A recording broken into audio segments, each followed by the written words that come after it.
It's time for Who Watch, Time and Relative Blackness in Space.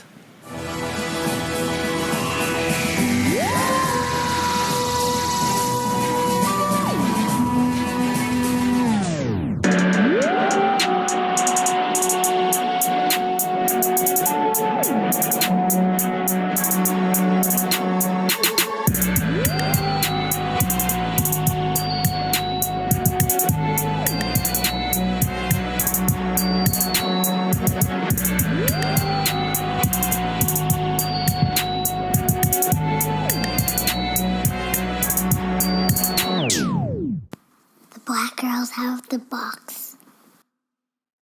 Hey everyone, it's Bayana, Connie, and Robin coming to you live from the Time Vortex. Today we are continuing our companion series by discussing all there is to discuss about Clara Oswald. Is it Clara Oswald or Clara Oswald or Oswin? Or Oswald for the win. See, already this is just why. If you've listened to previous Tarbus episodes, you'll know that Clara is not my favorite companion or written character in television entertainment. Mostly not her fault, mostly Moffat's fault. Also partially my fault for not watching all of her episodes, so we'll see how much I actually have to say. But I just from the jump, like, she has too many personalities that don't make sense. So Clara's introduced, kind of, but not really, in season, like the first episode of season 7, and it's a Amy and Rory episode. It's the one where we find out they are somehow divorced and, like, sad, and then they all get abducted by Daleks, and then we see this person who's baking souffles on an abandoned planet, and it happens to be this person called Oswin, and she, like, helps the Doctor and Amy and Rory kind of get through this planet to do whatever thing that they were doing. I kind of don't remember fully, but, like, either destroy the Daleks or save the Daleks. It was Asylum of the Daleks, so it was like they had to, like, do something to all the Daleks that got left on this planet for not being perfect Daleks in order to save the regular Daleks and the universe and shit. But mostly they were forced to do it, so I think it was just to save the actual Daleks. Also, I think at that time, I think the Doctor also wiped his, like, the Daleks' memory of him, but we can talk about that later. That doesn't have to do with Clara. I think that is true. But, yeah. Which, I mean, it doesn't really relate to Clara, but it does interestingly tie into her ending, where he has to wipe his own memory of her. Oh, that's true. Okay. I don't know if that was on purpose, but no, I think probably not. We'll get there. We'll get there. But it was a callback, but I don't think it was to that. But so it's Oswin, and then we find out, like, the doctor's like, I like you, Oswin. Let's, like, I'm gonna come get you, and you can hang out with me. And then he finds out that Oswin was a Dalek the whole time, like, that she used to be a person, and then got turned into a Dalek from being on that planet for too long, because they were, like, the little nanobite thingy mabobs, and, like, Amy almost got turned to a Dalek because of the little it makes complete sense getting turned into a Dalek. Yeah. I totally understand it. They explained it very well. Yeah, I totally understand it. Mm-hmm. It was nanites or magic. It was technological science magic shit. Something happened. Magic. There were like, it was the first episode where, like, you would see a human and then all of a sudden a Dalek eye would start pointing out of their forehead. I hate that. So it was dumb. It was happening. That episode is actually, like, as far as season 7A episodes go, or series 7A, that was not, like, I could watch that again. It's not a skip. It's not a skip episode for me. Most Clara episodes are a skip for me. But my thing with that is that it is once again Moffat being like, look how clever I am. You thought she was a girl this whole time. She wasn't. Oh.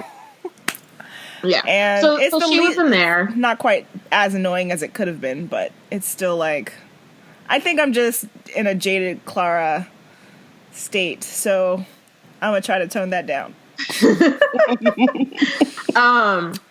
But yeah, so, like, that happens, and then the Doctor has to leave her, and she's like, run, you clever boy. And then he runs. And then he goes off and does stuff with Amy and Rory, and then Amy and Rory get taken by the Angels.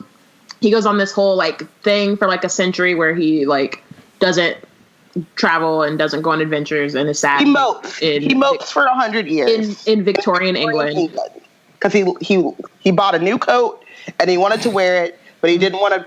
He wanted to also still be in his feelings. Yeah, he changed his desktop.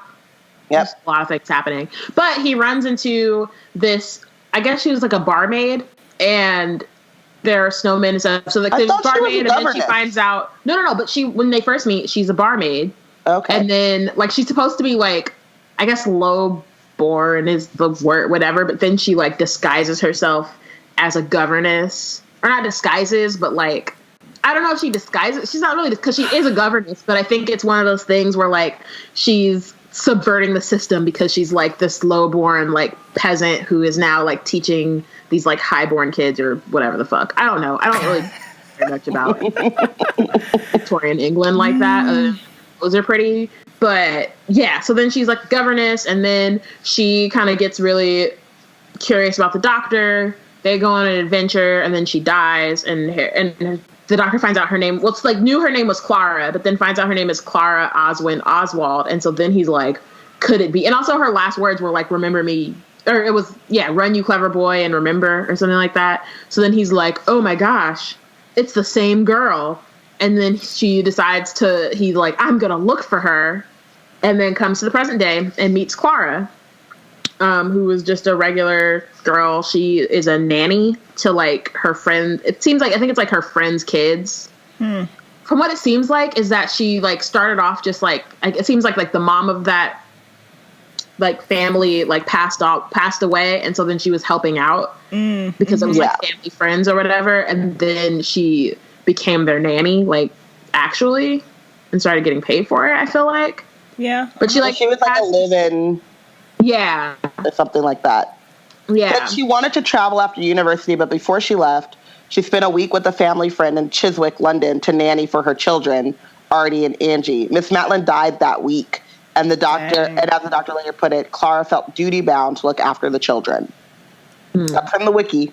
Fun fact, Chiswick is where Donna's from. Oh, yeah. The best temp in Chiswick. So, yeah. So she's there. And, like, you know, she gets to look after these little black kids. And that's cool. And they're cute. I wanted more of them. I wanted them to go on adventures so badly. Yeah. And they did. And that I actually really do like that one episode. Yeah. But I like it because they get to be in it. Yeah. Was it Nightmare in Silver? Yeah. I like that episode. Yeah, I kind of wish that they... So this is season 7. So season 7, it's really like series 7B, so it's the last half. So we get the doctor moping in Victorian England, finds out about Clara, goes to find her in present day. And then they kind of just like run around, go on adventures. And then she becomes, so the doctor starts calling her the impossible girl because she's running around. She's like, he's run into different incarnations of her in different parts of his timeline. And so he's trying to figure her out, which like, is okay at the beginning. Let's get into it. Yeah, so part of it too is that one of the things Moffat was trying to do, and it obviously did not work. So we had the girl who waited, right? And that was like, there's Amy, and like she waited, and that's her thing. And so then she was like, okay, well then we'll have Clara, and she's the impossible girl, and the doctor can't figure her out, and like, he's never met a woman he couldn't figure out, and it's a big deal. But and so like it becomes, and the reason I say it's okay is because it's him trying to figure out like, okay, so why does she keep turning up? Like, what's going on here? And I think that on its own is fine. The problem is that it became the extent of her character development for season 7. So like we saw, and I think season 7, like the last half, has some good one-off episodes, but Clara's character could be anyone. Like it doesn't it doesn't further her very much. Like everything about her is kind of predicated on her being the impossible girl. So like the TARDIS doesn't like her. It's because she is in all these different like timelines. So the TARDIS is like, nah, you're a paradox. I can't fuck with you. You know what I mean? So like, it's all the little like the reason the Doctor is interested in her is because of this thing. It's not because of like who she is as a person. And we don't really get much of who she is as a person. Right. We just get her running around and saying so quit much. And like kind of, she has a great fashion. She has like no backstory. And like, she does, but then it gets retconned. Yeah. Right. But like, even the first version was sort of just like, okay, this is a mystery we're going to figure out. And it felt very Amy, like we just did this. Like Amy didn't have parents because they got eaten by the thingy, the crack in the wall. And so like now we meet Clara and it's just like, oh, well, the Doctor now has to figure her out. And like, she doesn't really have parents and like, she's with this family, but like, we don't really see them as often as I feel like we could have. Like they're not we've talked about this before about how the companions are so connected to the people that they're with. And that's why it's important. Like, the people that they're with are just as important as them being a human companion for the Doctor, because for the Doctor, it's like, oh, I want to save this companion, but also I need to make sure that they come back to the family on Earth that they love. And Clara doesn't really have that. Like, we don't... Like, she's not clear, like, the family. Relationship. So, like, we get that one episode that I've only seen once because it was not good. The Rings of... Akaton? Whatever that is. And so we get the whole story about her parents and how they met and the leaf and like it's in her thing and then she ends up like giving that away, which was some bullshit because this is your first time with the Doctor adventure off planet with the Doctor and you're just sacrificing yourself for some shit. I've been like, boy, you better find some other way. But sacrificing like the thing that means the most to you. Right. Give away your goddamn screwdriver, you can make another one. Right. And so there was that, but then also like, so we have that and there's like this thing about her parents or whatever, but then we don't hear anything or see them again until the Christmas special. And it's like this dude, and I guess this woman's supposed to be her grandmother, and I think she turns up again at the end of season 8. I didn't remember that. It's the part where the Doctor walks in and then he's naked. Like he has the like, he didn't actually put clothes on. He like put on the like, so he walks in thinking he has clothes on, but he doesn't.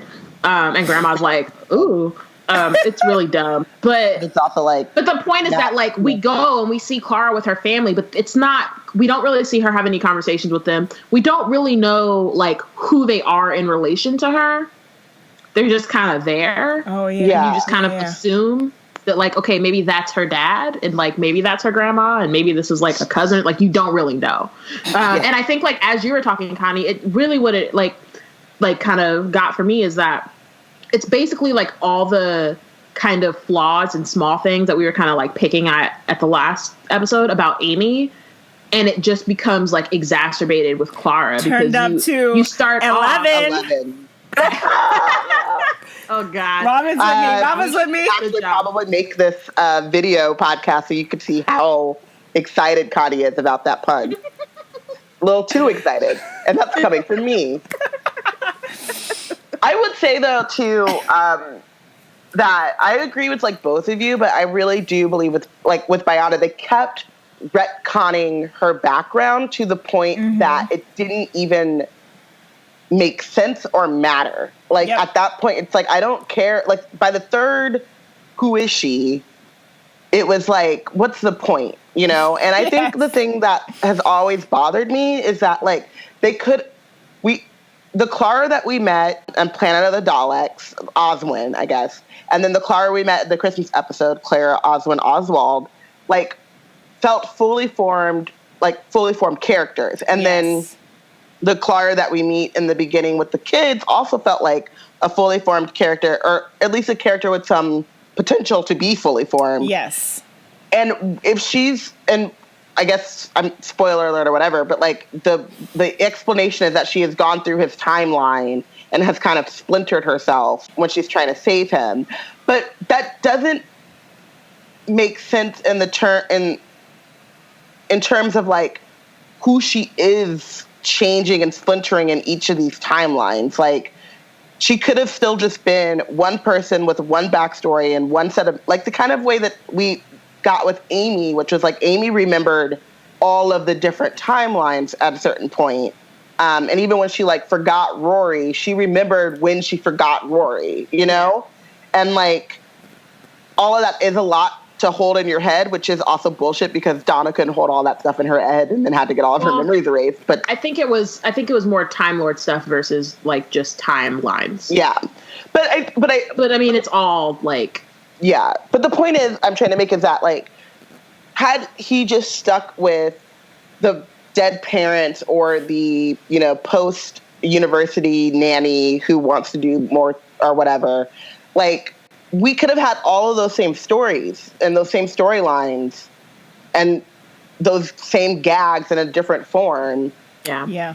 And it would have just felt consistent and better, and it wouldn't have hurt Clara's characterization so much. We would have known who she was because it would have been sort of like each previous version of her that we met would have stacked on top of the present day. And so, like, even if there were certain details of her that we didn't know yet because the doctor still needed to figure it out because she's so impossible, oh my goodness, we would have been able to be like, okay, if she had been the same across those different versions, but like on this version we know she meets these people and these are her family and like etc., they would have like stacked on top of each other. But it's sort of like I don't know, they're just like not perfectly aligned, and so like the present day version of her that we meet is just so empty because they were like, we did all the work before.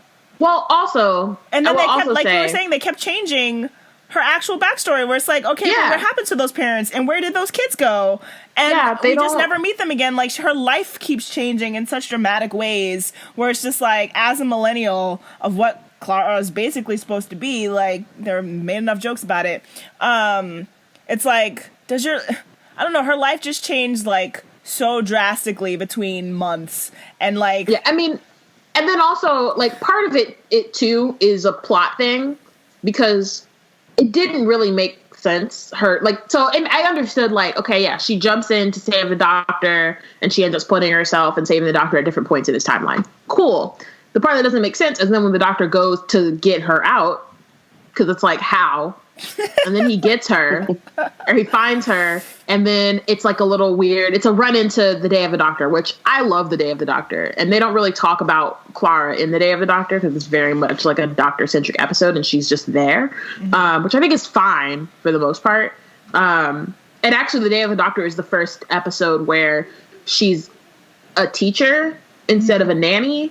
And it's just like all of a sudden she's a teacher because literally it's the Nightmare in Silver episode with the kids, and then I think the whatever of the Doctor. It's one of those like the Blink of the Doctor. One of them episodes, and then immediately after that, the Day of the Doctor, and she's now a teacher. Like there's no like. And we don't even talk about it, like you're saying. Like, there's no, like, hey, so I decided now that they're cool. Right, like... And I like talking with... I like hanging out with kids, so I decided to become a teacher. Or maybe she was doing it the whole... Like, maybe she was studying being a teacher the whole time. Like... Right. Or, like, subbing. Or something where, like, that you don't need a lot of backstory for. That one line would have covered it. But, like, you don't just become a teacher, also. Which is just, like, a small quibble. But it's just, like, all of a sudden she's a teacher, and it feels like she's been a teacher there... Or like a teacher for a while. Like it wasn't. Was it her first day at that school? Who knows? I don't think so. I don't think so. It didn't seem like it. It like everyone knew who she was, and then the other thing is never mind. But the other part, the problem I do have is that when she makes the decision to jump into to his timeline, shouldn't all versions of her remember that she made that decision? Like everything that happens changes who she is, right? Because we are also informed by our experiences. So all of her day-to-day things that are different, right? She's in Victorian London. She's got a assimilate or whatever. But shouldn't she remember, oh yeah, I jumped into this dude's timeline? Because the other part is that like she's meeting him for the first time every time. And I'm like, bitch, did you jump into his timeline to meet him? Well, yeah. And shouldn't there be like when we see River's like, I know something you don't know. Yeah, at the very beginning of that episode, they see the first Doctor going to steal the TARDIS, and then she walks in and says, I think you want to choose that one. Yeah. But how would you know that? No. If you don't remember other situations that you're there to help him. And I'm forgetting. So, like, she jumps into the timeline, but then when she gets into every timeline, she's not, like... She doesn't like... Because we're in the same clothes in half of them. No, I think most of them change depending on the time. Is she bursting in as her fully adult self? So when we meet her in Victorian London, she didn't grow up to become Clara. She just existed there. We don't know. Because then, like, if she had been fully formed as 20 however year old Clara, she should probably remember these things. But every single version of her that we met before the present Clara was just like, I'm just a girl who grew up here, wherever here was. Oh. Yeah, it's not clear. And then I think one of the other issues with Clara, and so this is one of the things that we talked about in the last episode as well, just about the season 7, just like the way that they split it. Mess. And just thinking about like last episode, I was talking about how like they probably should have said goodbye to Amy and Rory at the end of season 6, or just given them a full season, or like a special. But them having them leave in the middle, like, so I talked, like we talked about this also with Martha about like how the writers were mourning Rose so much that like Martha's character suffered, and so I felt that especially season 7, I felt like Clara's character suffered because they just wanted to write more about Amy and Rory. And like when she's like introduced as like the, you know, even like in Victorian London where you're like, okay, we know she's going to be the next companion at this point. Like she's introduced, he's still mourning them. Like the only thing that makes him come help her is that she says pond for some reason that we don't know, but she says pond. And he's like, well, we gotta get up and go. Gotta figure out what's going on. But Great. Like, it's and that's fine, right? But like, but is it because it's so focused on them? Sorry.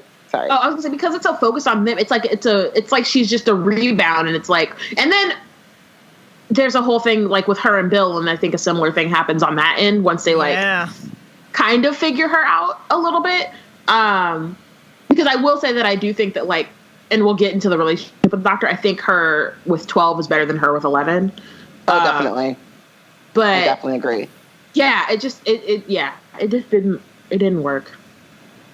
Yeah, the thing I was going to say about that was like when you say it kind of makes sense and stuff, it's like the rebound comment is I think so true because it really is like disrespectful in a way to meet someone and discount who they are, and because you're thinking about someone else. It's like, you don't start dating if you're still hung up on your ex, like, because that's not enjoyable. And like, those relationships don't last. You know what I mean? Like, yeah. And it's just one of those like really crappy situations, I think, and crappy. It's like the writing is really crappy about it, where it just doesn't make sense to who, like, even with I'll go way back with Martha and like with who they set up Martha to be and who they set up Clara to be, that these like strong, mostly self-assured women will just go along with being treated like crap, like time and space put in front of you as an option or whatever. Like, as awesome as that is, like I have to travel in time and space with someone who's an asshole to me. Like, no, thank you. Like, and I don't think the Doctor was an asshole to Clara in the same way that he was an asshole to Martha. Yeah, but was very I think it's just dismissive. like they didn't get. It's more for me on this time. It's like the writer's side versus like what the Doctor actually says, because it's very much like the Impossible Girl feels like a knockoff of the Girl Who Waited, and like it just, you know what I mean? Like it all feels like, which sorry. You just got that? Sorry, I just had an epiphany. No. I just realized because I just remembering when we were talking about season 10 and Bill's Inn being very similar to Danny's, who we will get to because I have feelings. Yeah. But how it felt like how it was mostly just recycled shit. Like Clara, a lot of it starts like her like core character, like when you first meet her, is some recycled stuff. Like it's not really original, and it's not really like we want to flesh her out and make her like a fully realized person. It's very much like, okay, here's this mystery he has to solve. Yep. And then the end of season 7, and then season 7 ends, and they still have Clara, and they're like, well, shit, now we have to make her a human being, and we don't know how to do that, and we don't know how to build off of what we've already done. We're just gonna like start over. Let's just start over, but she's the same character somehow. Yeah, cool. But I think the other part of this too, and like it's not an excuse, it's a reason, is that, and we talked about this before, is like, this is also when Moffat is like really feeling himself, but also doing way too freaking much. Like, by this point, like, Sherlock is the biggest thing since sliced bread, and like, he's got, you know, X amount of things, and him and what's his face are just like Mark Gaddis' BFF. Gaddis, yep, they're just like boy banding it up of like really like world tour type stuff. Like they were going to cons and came to New York with Amy and you know the people in real life. Because like I saw Gillian episode 7. Arthur Darvill. Yeah, and Matt. Because the four of them came to New York to be at the Ziegfeld Theater. It's just like a crazy amount of seats, and like they premiered episode 1 of season 7. So like it was the introduction of Clara, and you know, it's like, oh, the goodbye tour for the actors and stuff. But like that's some boy band stuff, like going around the world to talk about your show when you have 2 shows, going to cons and stuff, and like constantly getting yourself into trouble because you don't know how to not be sexist. It's a lot for a person, you know, and so the writing suffers.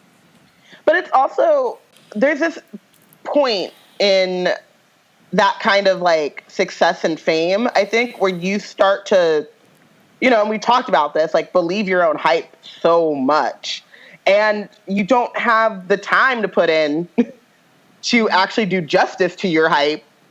And like, so I feel like that a lot of the like missteps that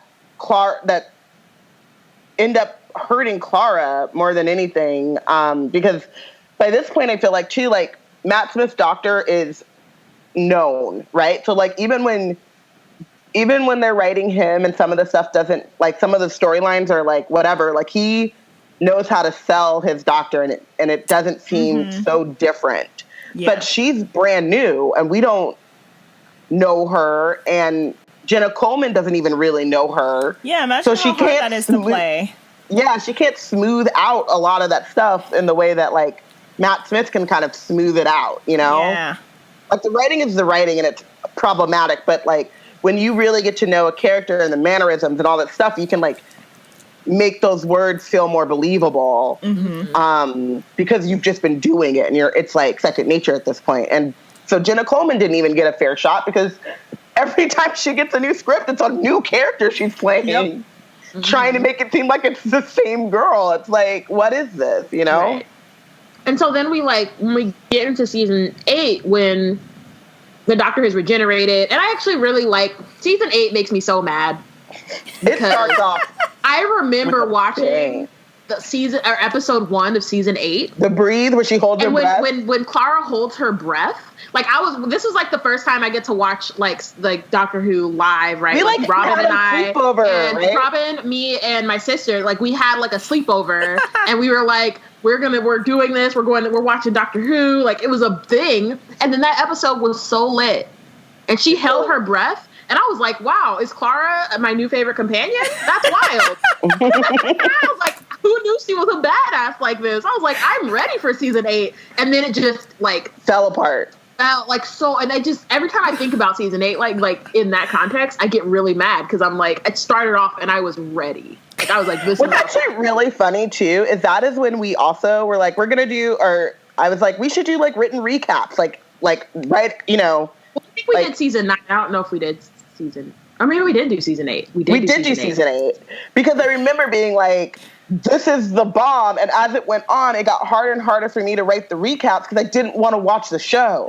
Like I was just like, and I just remember like, episode 1 is so good because then it's Clara's amazing. They finally do a callback, like in addition to doing a callback about like the Doctor, and they're like, why did I choose this face and that thing, but like also they had the ship was very much like the Madame de Pompadour ship. Like it was like a sister ship.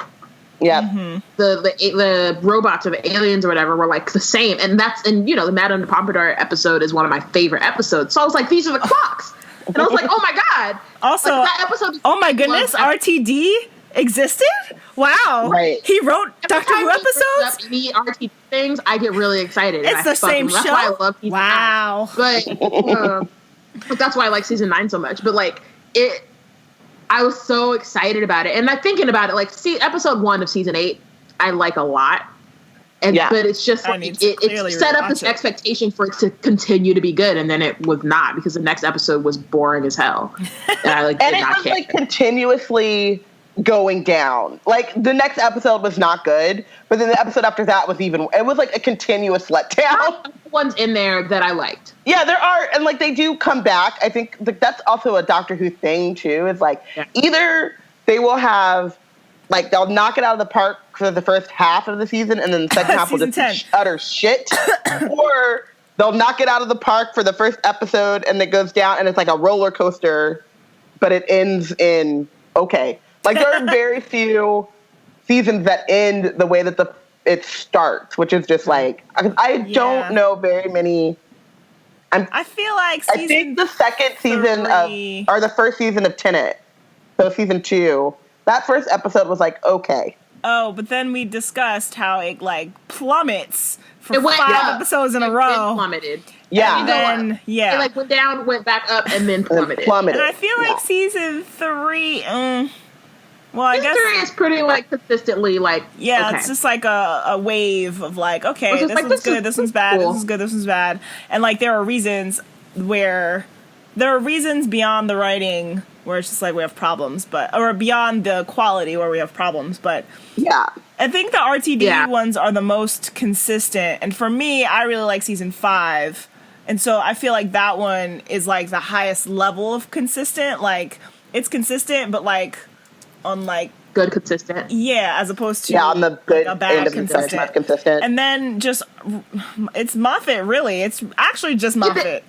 It is, because but so season 8 started off like it was gonna be lit, and we got the whole thing about like, because this is also the first time that we get a companion kind of reckoning with the Doctor changing on them. Well, we get it with Rose, but it's whiny and annoying, but we get it. But so like, it's been the first time in a while. I think she was definitely less whiny than oh, definitely. But I think one of the problems, or not really problems, but like everyone else was assuming that she was being whiny. Like with Clara, like they were assuming that she was gonna be that she was a problem, and like, this is why you're mad at him. And she's like, nah, I'm mad at him because he's being dumb, not because he regenerated. Like, I know he was gonna regenerate. Like, I know that. Yeah. Like, we've talked about that. He was about to just straight up die, so I'm just glad that he's alive, right? Like, and it takes getting used to, because 12, especially one of the other things is that one of the problems of season 8 too is that Moffat like tried to pivot so hard from being like fun and whimsical and like I use my hands a lot and I like dance and all that kind of stuff and I'm like super young and wacky to like I am super old and I have really stern eyebrows and like really shortcut gray hair and I don't like colors. You know what I mean? So like it was like very grayscale and jarring. My lawn. It was and I will like let that person die. It's fine. Like, you know what I mean? It was real jarring. And so for Clara to be upset about that and to be like, what the hell is going on? Makes sense. But they were like dumbing it down to like, oh, you're just mad you don't have your cute boyfriend. And she's like, I don't care about that. Like, I care about him not like caring about the thing that he's supposed to care about. You know what I mean? So it was a different, and I thought that was played like well, but then they just didn't carry it on. And I think that one of the main reasons that this happened. Here we go. Get ready, y'all. Buckle in. Buckle up, buckle in, whatever, to... I just want to say, first of all, fuck Danny Pink. Seriously. First and foremost. Seriously. I choose to blame Moffat. I also want to choose to blame Moffat. Absolutely. Yeah, I was going to say... Like, I'll blame him about all of it. It all goes back to him. Like, absolutely. The Danny Pink is not allowed on my TARDIS and will never be allowed on my TARDIS. And the thing, too, that is, like, really frustrating about Danny Pink is, like, when we were getting the marketing shots and we were getting, like, bruh's fine. Bruh's gonna be a romantic, like, lead, you know what I mean? Like, we're gonna get, like, a cute, desirable black man who is not whiny like Mickey and can, like, looks like, just the way that they were marketing it. Like, he can hold his own. He's a soldier. I'm thinking, like, oh, he's going to be down. Nope. He's the worst. And then they just turn him into the worst. And part of the reason that he's the worst is, again, with the character development. So we like episode 2, Clara meets him, and it's real like quick. It's like, hey, and then they're like cute. clearly making eyes at each other, and it's like, oh, okay, something's about to go on here. That's cute. And then we don't see him again for like 2 episodes, and then we get the episode Time Heist, which is actually a really good episode, but starts off with like him and like Clara and Danny going on like their first date or something like that. Or maybe it's the one before that. Anyway, they go on their first date and it doesn't go well. And then Clara comes back and they decide that they'll just like start over. Because they both keep like sticking their foot in their mouth, basically. So it's just it's like an awkward first date situation that kind of like, you know, it blows up and then they're like, wait, hold up. And they bring it back. And then we get this montage of Clara like trying to balance her regular life and going on dates with Danny and her going off with the doctor, which I think is fine. Yeah. But that was the extent of the development of her relationship with Danny. By the time we see him next and he's meeting the doctor, they're like full on together. They're in love. Yeah. Like I've been lying to him. Like, who is he? Like I'm at the point where she's been leaving in the middle of dates, going on adventures, and then coming back in the middle of the date. Like that is rude as fuck. And that was the other thing too, is that because when Danny came, it also fucked Clara's character up because now she's doing dumb, irresponsible shit like that. And then she's also like lying for no reason. Like there's no reason to lie. You know what I mean? And like it just goes off the rails basically. But one of the things that like with Danny that frustrated me is that so he meets the doctor and he immediately was like, I don't like him. And then he goes into it's the soldier theme of season 8, which was really tired and played, and I don't like it, but we'll move on to what it's about. But he's like, you don't see what he's doing to you. And like, it's like, nigga, you just met him. Sorry. But like, you just met him not 5 minutes ago. And now you're trying to tell this person who has literally been with him for like years, has been with different incarnations of him, like has known him for hella long, come through trying to tell her about him. Like, you don't know this dude. And then when she's like, you're like, oh, so, like, what do you guys do? And she's like, oh, well, we travel in all of time and space. And this dude said, oh, you would rather do that than hang out with me? What? Yes. Yes. Sorry. Who are you? I don't know you, sir. Like, how about you, like, step your game up before you start trying to get mad at this other dude showing me all of time and space? Like, the universe versus you, I choose. For the universe, without question. Like, leave me alone. I will say, too, though, like, the one thing about Danny Pink, and like I am going to compare it to Rory because they're right next to each other in this sense, is that like Rory immediately understands who the doctor is to Amy, and Amy ain't seen that nigga in 12 years, like in forever, and he's immediately like, oh, this is a thing. Like I'm not because she had been talking about it though, right?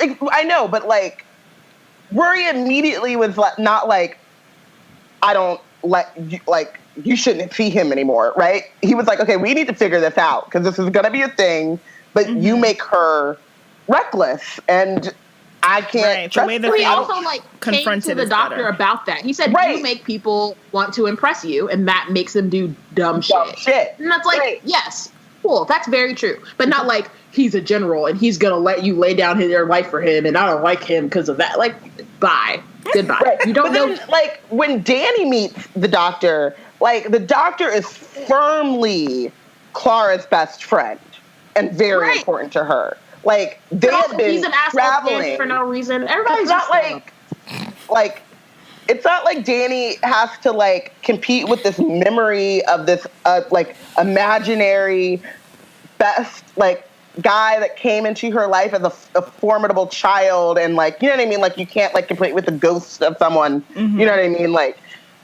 that's not the case. Like this is literally like meeting your family. Like, and I'm gonna be like, he immediately passes judgment. I'm like, dude, you just got here. Right. You can't come through like, oh, we're cool now, so you can't hang out with this other dude who you've known and like that is. I was gonna like, been close with for years. Yeah, I was gonna bring it back to the writing of that, because as you were saying, it's like a montage. So we're supposed to believe that they're further into their relationship than we are to Danny. So like, we just met him, but Clara's been dating him for however many months, and so like, for them they didn't do the work to make that leap to the audience. They only made it in character. And so, like, it still doesn't make any sense because, as you said, like, no dude should just be like, you can't hang out with your other dude friends. That's just not... Don't do that, dudes. For anyone listening. But it's just like, they didn't write it. I think it would have been easier to swallow as a terrible thing for a character to say, but it would have made sense for him to say it, which are two different things, if it hadn't been this, like, crazy fast montage of, like, that doesn't solve your character work. That just shows us and doesn't tell us anything. Mm-hmm. But it was also the idea that... Rather it tells us and rather shows us how deep their relationships is. I mean, even if they are in this, like, deep part of it, it's not like they just met, but, like, comparatively, like, a couple of months versus, you know, at least a year.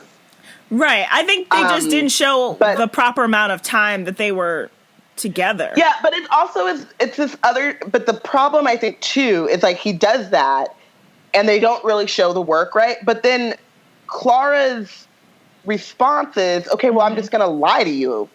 Right. Yeah. Which makes her literally character just terrible. needed to not be together. Like, their relationship was toxic and dumb as hell. Like, it was just not. Yeah.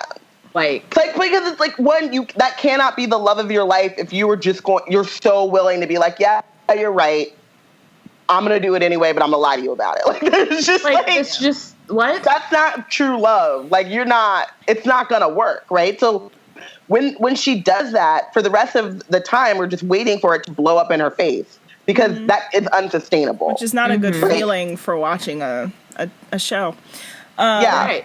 And then we've brought up Rory, but obviously it just has high Mickey vibes. And But, like, it's just Mickey annoying. Is better. No, I know, but it's just, it's the same theme of, like, what we've been talking about with Clara's character is that, like, we're just recycling stuff at this point. It's just like, oh, let's bring in the black boyfriend who doesn't understand the doctor and is mad about it and, like, doesn't approve of his girlfriend going off with the doctor. And I get that. But it's not like the doctor left with Clara and didn't come back for a year, leaving Danny in prison while they think that he murdered her. Like, that's two different things. And what you're saying, though, is that, like, Moffat didn't develop that shit for it to be like, okay, I get why you're mad at him. Right, yes. Right. Yeah.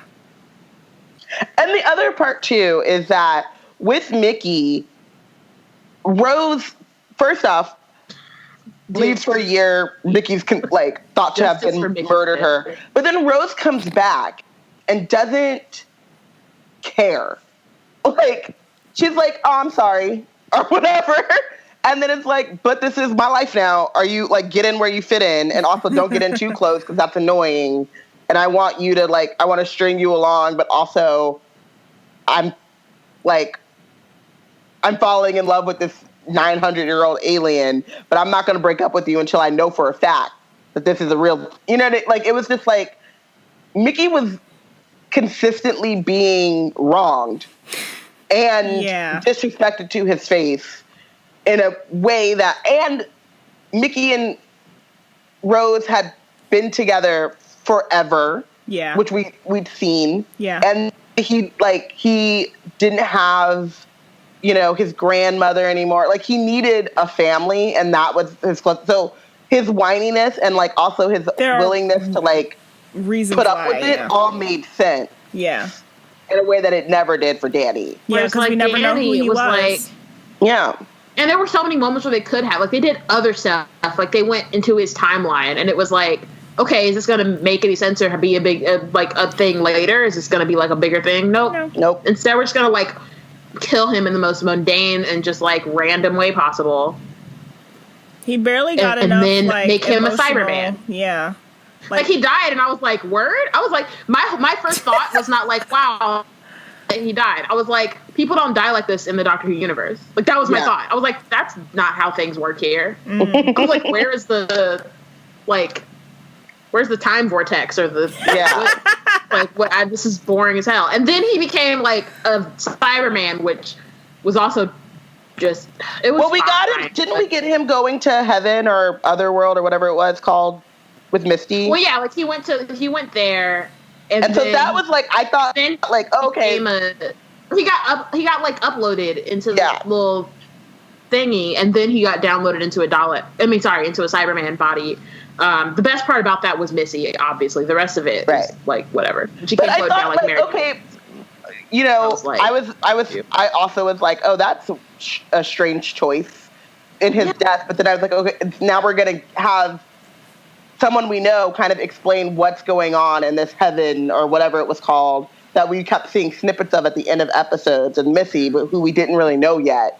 Like, he's going to be our eyes and ears on the ground for that thing, but that never even happened. That didn't even happen. So, yeah, it was a mess. I don't like Danny, and I feel like the problem is and bringing this back to Clara, right? Because this is like ultimately about Clara. Is the problem with that arc is that it gave her, like, it tied her character development to this dude. Yeah. Who was because trash, they didn't know how to write her without him. And him being trash aside, it still tied her to him and her relationship with him without actually doing the work to get her into that relationship. And then killing him off, like, was to change her personality again. And, like, it was just to, like, or not her personality, but just her, like, character development again, and just do these things that didn't really, like, mesh. Her and the Doctor were beefing a lot in that season, which I think was fine, because there was a moment where the Doctor, we'll get there, but, like, they were beefing a lot, which was, like, in some ways was fine, in other ways was annoying because it was tied to Danny. And, like, it didn't work. And I think the other problem, too, is that they wanted to change her again, right? But it was like, this man is, like, the reason. And, like, grief does do funny things to you, but, like, it was also just, like, you didn't do the work to make that relationship believable, so then her grief was annoying. Right. Yeah. I didn't even... Because it was like, really? Danny? I was like, get over it. I was like, this nigga didn't want you to travel in time and space, and you sad about it? You free now, girl. You free. I'm like, you can keep traveling. You ain't got to lie. You that bullet. Now you don't got to lie. I mean, he didn't have to die. Like, definitely when he died, like, on the one hand, I was like, wow, that's not how they die. But then I was also like, I mean, he didn't have to die. Like, I didn't really bet. Like, I didn't like him, but he didn't have to be dead. Like, that's extreme. Like, this ain't Game of Thrones, but, like, but yeah, I was just like, whatever. Who cares? And, like, I don't know. I felt like Jenna Coleman's acting, like, with the grief, and she's throwing the TARDIS keys into the volcano, and she's all sad, and like that. And again, if Danny was a character that would have been fully developed, like Robin was saying, like, then that would feel more like, oh yeah, she's really, like, upset, and, like, this makes a lot of sense. Versus, like, dude, like, you just go find another boyfriend, please. Just find someone better. Upgrade. Right.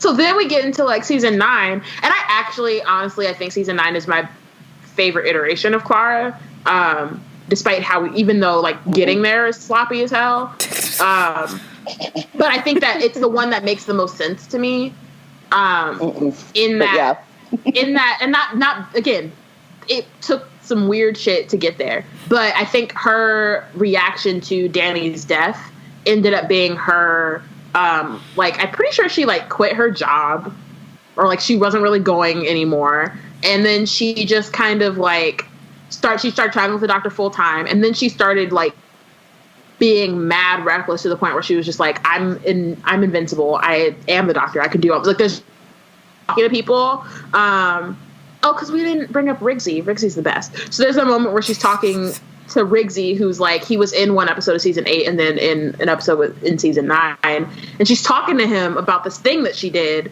and she's talking about her relationship with some historical figure, but it was a very, like, Doctor monologue, and you're sitting there and you're like, oh, she thinks she's the Doctor. Like, that's what she thinks, that she's like, she can't die, and she thinks she's just, like, chilling. She's just running off doing stuff. Then it comes back to bite her in the butt, which is why she ends up actually dying. Yeah. Because she does some dumb shit, right? But I felt like in that way, it made sense. Like, after all the, like, weird ass shit they did, that was the only thing, like, post, like, her boyfriend or someone she loved, even though I feel like that didn't pay off, but I think, like, if that had paid off and then she had season 9 acting the way she did, it made sense to me. Yeah. Right, because it was a character choice that was less about how confusing and mysterious she is, and it's something that like was about her, and just like all the other stories are about how the doctor needs to figure out who she is, and how Danny is trying to figure out what's going on with her and stuff, and this was just about her and not like the men that she's like connected with. And right. And it's tied to them in a way, but right, it's also in terms of like, these are the experiences I've gone through, and they were in those experiences. Yeah. So like, that's informed who I am as like a person. Right. And I think that it's also an interesting idea that the show hadn't done before, in like a long-term arc in terms of like a character increasingly becoming more like this person that actually can regenerate. But it's also something that was informed by the, like you were saying, the confusing stuff that it's like, if you go into a Time Lord's timeline and is able to save them across many timelines, I might think that I'm invincible too. Like, kind of thing, like, absorbs into your head and you're like, look at all this stuff that I've done. It's awesome, very Agents of S.H.I.E.L.D. right now. It is. And so that definitely like does make sense. Foreknowledge. And it makes, right, it's like one of those things that like is really interesting to explore, right? Like when you're time traveling and when you're just like doing all of this shit that is dangerous, and like like bad things can happen and bad things do happen and people die, and you somehow survive. You know, there's a lot of collateral damage, and you're still coming out of it fine. Like for the most part, you're cool, and you are with this dude who like can't die, and he's cool. Like at a certain point, you start feeling your Wheaties. You know what I'm saying? You're just like, well, okay, cool. I'm out here. Like I got this. Like you need me to like do this one thing. Cool. I'm in there. You want me to jump into that spaceship up in the thing? All right, cool. I like we get abducted. Great. I'll lead you guys. The doctor's not here, but that's fine. I know y'all don't know what's going on, but just follow my lead. Yeah, it's cool. I got it. Like, so it makes sense. And I think that, like, again, if her development had been less sloppy leading up to it, it would have been better. Like, I think it would have like hit harder. But I do think that it's an interesting, like, kind of thing to, because, you know, most of the companions other than Amy and Rose weren't around, like, they weren't around long enough, I think, to get to that point. Yeah. Whereas like the other, like Amy, I mean, I think Rose had like a little bit of that. Yeah. But like mostly like Clara was like, I've been here for so long and nothing bad's happened to me. So like, let's go. What you want to do? We're underwater now? Great. Let's do this. Like, she's just not phased. Yeah. I guess next we should probably talk about her relationship with the doctor. Yeah. I mean, I think that like, so some of the better, weirdly, some of the better or my favorite interactions between Clara and the doctor happen in some of the episodes that I like the least. Like, I really think about her, like there's a conversation with her and the doctor in the Robin Hood episode after they've been like captured or whatever. And they're like, or not after, but like, cause he's captured with Robin Hood, but like when they're talking before they meet Robin Hood, and like kind of he's showing off for her and she's amused, but also like, you know, they're just kind of getting to know each other again, with like this new face and this new doctor. And I really like their banter. And I do like, this is the other thing too, is like when Capaldi first comes on the scene, they do this whole like, I'm an old man thing, but I think they like very quickly realize that Peter Capaldi is too damn cool to be Capaldi's old man. Like he might be gray, but he is a silver fox. Like, don't get it twisted. Like, he cannot play, like, old man doctor, you know? And that they didn't need that. I think I think we briefly mentioned earlier, they were trying to, like, let's go in the opposite direction of what Matt Smith was. But, like, nah. Peter was like, nah. I'm not doing that. I have just as much energy as that 27-year-old. Don't play me. Yeah. And I think that, like, once they got away or once they realized like that's not going to work, and they let Capaldi kind of be Capaldi, which was like, Peter Capaldi was the first doctor I was actually really excited about because I knew who he was. And like, I'd watched the thick of it. I was concerned because his like other major role as Malcolm Tucker is just like foul, like quick-witted, but like bad mouthing. Like, we've seen the memes, you know, bad word, every other word. like Scottish bloke. And like, I was like, I don't know how they're gonna make that work. But like when it was, you know, It's called acting, apparently. yes, but Kidding. But I was excited for him. And then like when that first episode came out and there was like all this talk about he's old and his gray hair and all this stuff, and I was like, no, I don't like this. Like, I don't want an old Capaldi. Like, not that being an old doctor is fine, but like, at least in New Who, like the doctor is always going to need to have some amount of energy because that's the show now, you know? Yeah. And that's it's not television now. Yeah. You know, like the model of television that they're basing New Who on is just like an energetic thing. And for them to change it beyond, you know, the occasional episode is sort of not why we're tuning in. So, yeah. And I mean, even with like older people, like I'm thinking a lot about like Game of Thrones characters that are old and like move around. Like I forget the Mace's name, that the old dude from King's Landing, and he's like pretending to shuffle around, but then you see him like Pycelle. Yeah, like you can be older, but like you can also have energy. Like I wasn't like, you know, mad that they were making old jokes, but it was like it's not going to be a slow, quiet doctor. Like that's not going to work. Yeah. And so I kind of got off the point. Now I'm talking about Capaldi and not Clara. But, like, I liked that interaction of, like, getting to know each other and these, like, little asides and, like, they're joking and whatever. Yeah, and I also liked that it didn't work out at first. Yeah. Like, because, like, again, I do like her with Capaldi more than with Matt Smith, but I also think that's because, like... The writing was worse? It wasn't a lot of time with Matt Smith, you know what I mean? And, like... So I think that's part of it, is they didn't get that time, but also the writing and the impossible girl, like whatever. But I think that with Capaldi, like when he switches season 8, like there's a point where Clara's like, all right, I'm done. And it was after she had, like, her and one of her students, they went to the moon with him, and he was like, well, you have to decide if you're going to kill this thing or let the Earth. And she's like, you can't put that on me. And so she gets upset about that. And that makes sense, right? Mm-hmm. She was like, I don't want to do this anymore. Like, I'm done.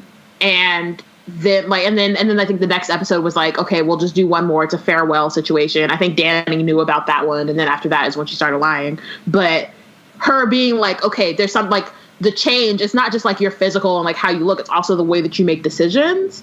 I'm not down for that. And that's not what I signed up for. So I'm going to leave. Which is right. And then, you know, they work out their differences, but just like having that rocky like start and like situation, I think is realistic, and I liked that. I just wish it wasn't tied so much to Danny in some ways, but like if that had happened without all that extra like stuff, I feel like it would have worked better. Yeah. But then we get to season 9 and their relationship is like really like codependent. And it's like the reason why when Clara dies, the doctor then has to wipe his own memory, which I think that, like, I like season 9 a lot because, again, it's the connection to Donna. And when we were talking about Donna, I brought it up a little bit.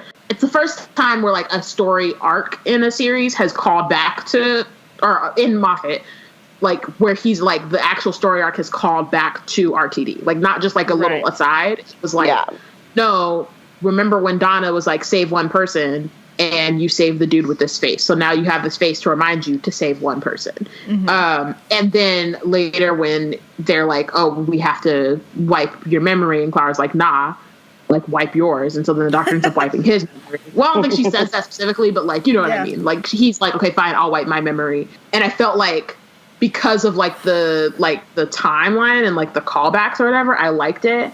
But it was to a point where like their relationship they were too codependent. Clara was being too reckless, and he wasn't really reining her in or stopping her from like just doing shit because she felt like she could and felt like she didn't have anything stopping her. And like that was the thing that was going to become a problem for the universe, is because both of them would do anything to save each other. And also they didn't, like, for themselves, they were like not being safe. They weren't thinking about their own lives. Right. So I felt like that was like, those were really interesting, like, relationships to explore, but I feel like they did push it all the way to where they could. Yeah, and I also feel like one of the things too is if they both think that they're the doctor, you know, and one actually is the doctor, but when Clara starts to think that she's the doctor, then she's not reining in. She's not serving her purpose as she's not serving her purpose. Mm-hmm. And so they're just being reckless together, which is like what you said. But I think seeing that helps the audience be like, okay, this is why the companions need to counterbalance like who the doctor is, and that's why it's really important. Yeah.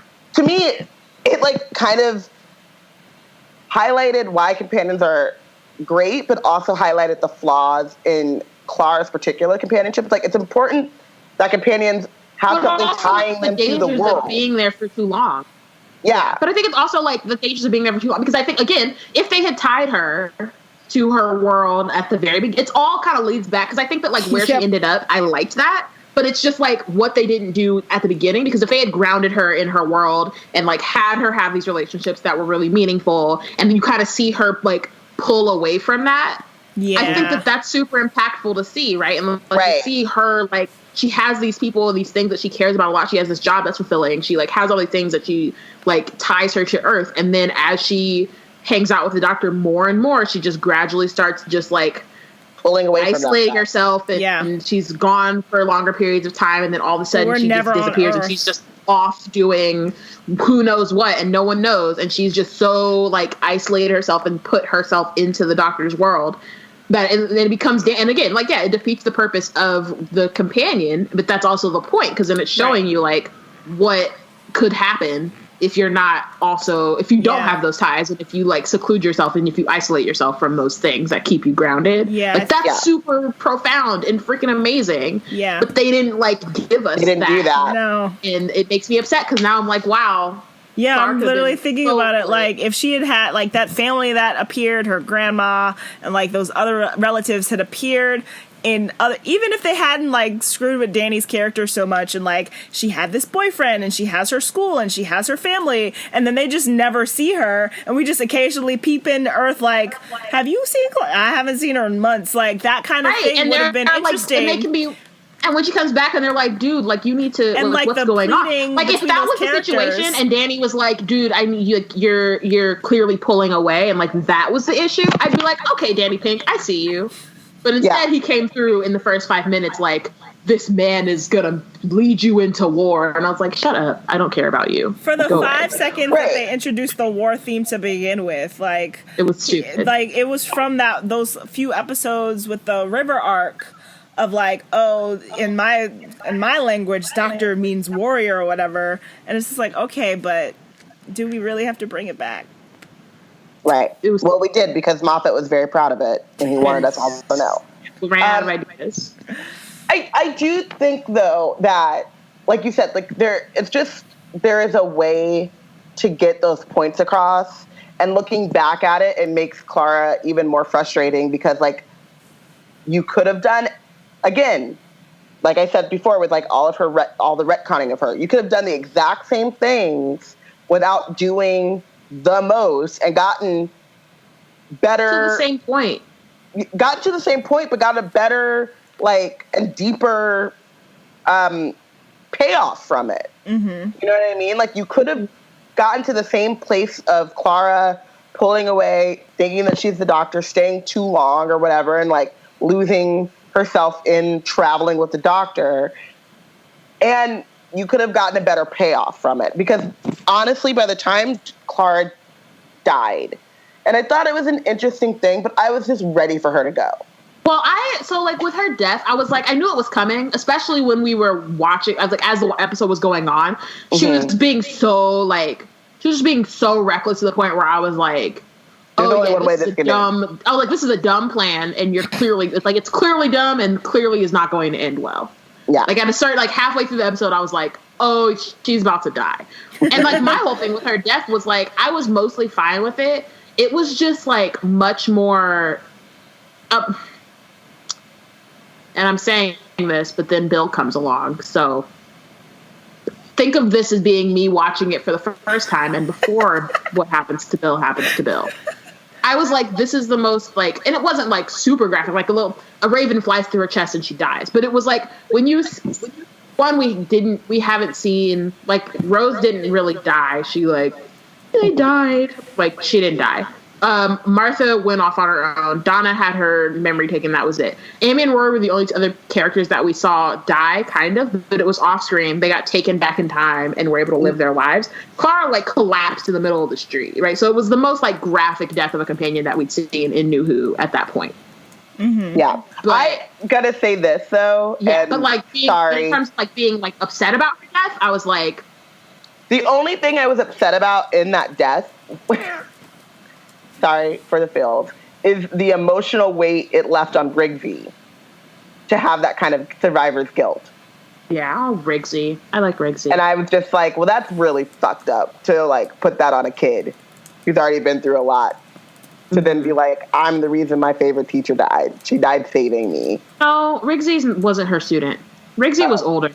Well, I don't know what Rigsy was. Not like her age, but like younger than her, but not young enough to be her student. Mm-hmm. But they had just some connection that he would go to her for help. In season 8, they had a situation where, the episode Flatline where the TARDIS gets small. I know that, but didn't she know Rigsy? They meet at that from that.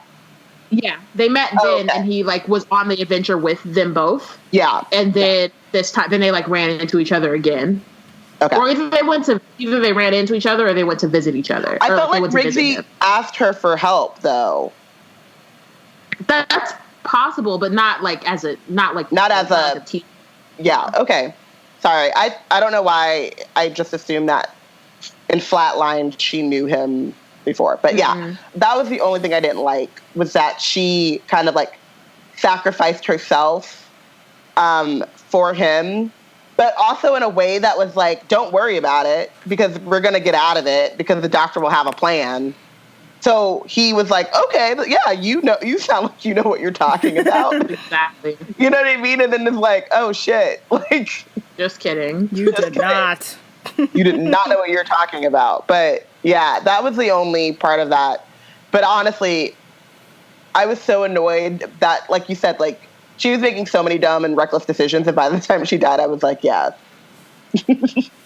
Yeah, I like making dumb and reckless decisions, but it's just because I felt like it made sense. But, like, also, again, her character is all over the place. Yeah. And it's frustrating because there's, like, a couple characters that I have in different stories, not necessarily just Doctor Who, where, like, I want to like them, but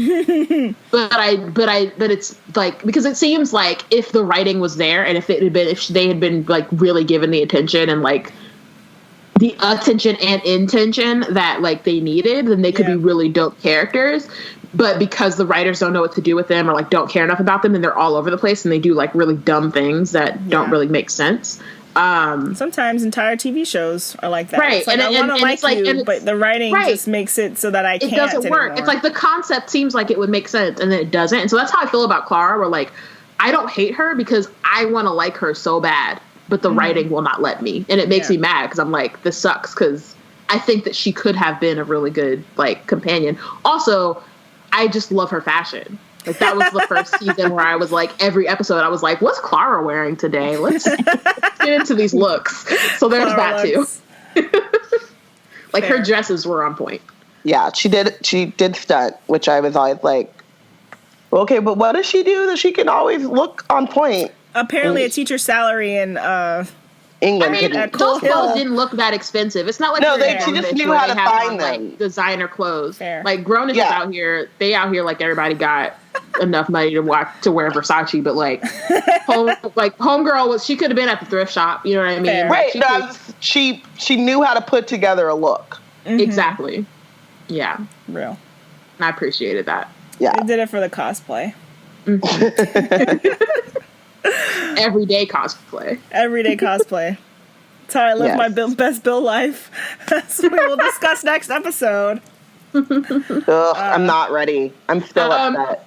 So thank you for listening. Check us out at blackgirlscreate.org and read Connie's writing all over the internet. Including at blackgirlscreate.org. And on blackgirlscreate.org.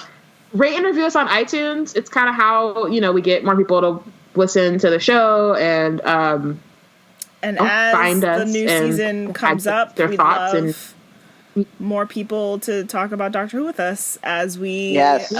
hurtle towards Lady 13. We hurtle towards. It's like we have no control. We don't have any we control. don't. But Oh, also, we really don't. she was thrown from the TARDIS, y'all. It's an appropriate word. Yeah. They're hurtling. But yes, we would Sure. love for wherever you're listening to this for you to rate and review us. But if you are on the iTunes or have access to the iTunes, if you listen to us on SoundCloud, just hop on over to the iTunes real quick. Leave us a little rate and review. If you think we need to be doing things better, you can let us know there or fill out a survey. Maybe it might not be going out at that point. You can find the whenever this survey drops. on our website, blackgirlscreate.org. This one is.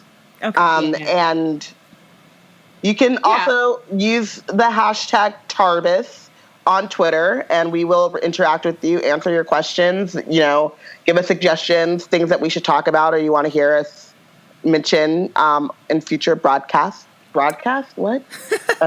Episodes? Yeah, I think we have, well, it depends on when the new series comes out, but after Bill, or maybe I have an idea for one more companion we haven't covered yet. If it's Nardole, I quit. No more TARDIS. I quit. Have you met We me? should actually do an episode. Blackness in space. I'm Connie, and we're going to talk about Nardole. We should actually do a Nardole episode, and it would be our shortest. It would literally be 5 minutes where we're all just like pass. Well, obviously we have to talk about Nardole when we talk about Bill, guys. But I was thinking River. Rivers, that's fine. Yeah, that's good. I can get into that. It's not on our list, and I was like, oh wait, why aren't we doing a River one? So keep an eye out for Bill and River, but depending on when the new season comes out, we may have another episode. We may have another month to fill for an episode, so if you have suggestions on what we could talk about, let us know. Yeah. And we will talk to you next month when we talk about Bill. It's going to be all Bill fills all the time. And like 5 seconds of Nardole, but it might just be screaming. So be prepared. It'll be like the Danny Pink section. Right. If you would like to know what even to expect. worse, honestly. It'll be worse. Yeah. Just be prepared for that. Yeah. Second of all, fuck Nardole. That's all. He is also not allowed on our TARDIS. No. But he wouldn't have been in the first place. Danny, I felt like we just had to make sure we say it because he black, but it's just like, he can't come to like out. I acknowledge that you black, but you just can't come here. Yeah. I'm the bouncer, and I'm saying you have to go somewhere else. Yeah. Find someone else's TARDIS. It's a no from. He didn't even want to be on TARDIS anyway, so it's real. He does not like time or space. Yeah. So we're good. I don't know what kind of person you would want in your life who doesn't like time or space. That just seems like a waste of time to me. But, people have their own preferences. It's none of my business. Oh, everyone has their own hill to climb. Coal hill. Goodbye, guys. Honey, bye. The black girls have the box.